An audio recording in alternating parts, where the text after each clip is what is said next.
The for loop is an iterative structure that is different from the while loop because the for loop has a lot more syntactical structure to it. The way the for loop works is it has an initialization section, a comparison section, and an iterate section. Effectively what this means is all of the various sections needed to control and exit a loop are contained within the header of a for loop. That might seem confusing, so let's take a look at it. Let's say we want to create a loop that's going to count from 1 to 100. We could write a while loop that looks something like this.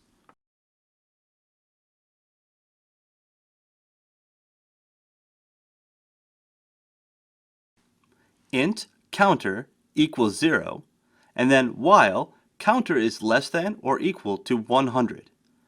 Inside the loop, we output counter by saying debug.log counter, and then we increase counter by 1 by saying counter plus plus on line 12. This loop will count from 0 to 100. Also, I just realized I said 1 to 100, so let's simply change the initial value of counter from 0 to 1. If we run this in Unity,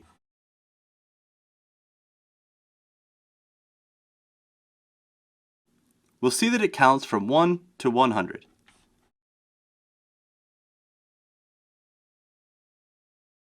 Now let's see how this same structure looks as a for loop.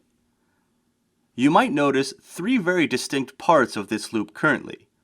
We have on line 8 the initialization of whatever our counter or sentinel value is, in this case the variable counter. Then we have the comparison section on line 9, where we determine if counter is less than or equal to 100. Finally, we have our iterate section, where counter is increased.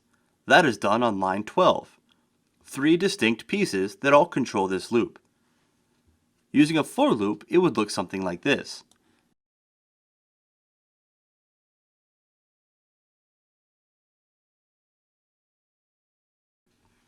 For int counter equals 1, semicolon, counter is less than or equal to 100, semicolon, counter plus plus. As you can see, the for loop is very similar to the while loop, except it takes all of the various pieces that control the while loop and it puts them all in the header of the for loop. These sections in the header of the for loop are separated by semicolons. The result is a loop that takes up less lines of code and is generally considered easier to read because all of the pieces of it are right at the top. You don't have to look around in the body to figure out where anything else is happening. In Unity, we'll see that it actually functions the exact same way. Again, we see the numbers 1 to 100.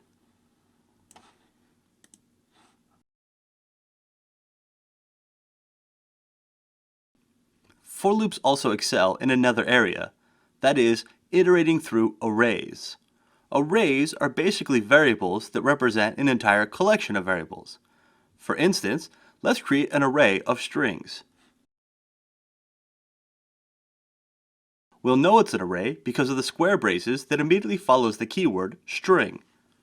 If we hop over to Unity, we can actually fill that array using the inspector.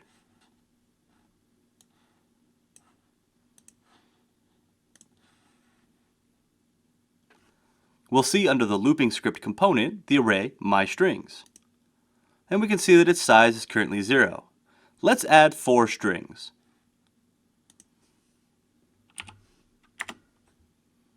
We'll set them to hello, world, how are, and you.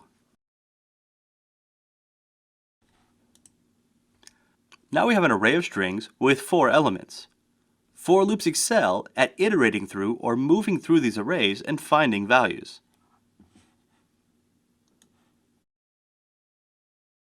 Let's write a for loop that will iterate through the array myStrings and output each string to the log.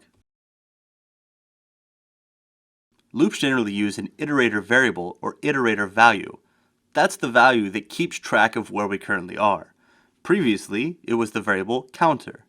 With for loops, it can be a standard to name that variable I being short for iterator. Since arrays are 0 indexed, we'll set it equal to 0. We want a loop while I is less than however many elements are in our array. Since we may not know how many elements in our array, we can actually ask the array how big it is. As long as the value of I is less than the total length or number of elements inside our array, we're good to go. Finally, every time we iterate, we'll increase the value of I by 1. Inside our block, we're simply going to output the value of each element of our myStrings array. We do that by using square brackets and using our iterator or index value, I.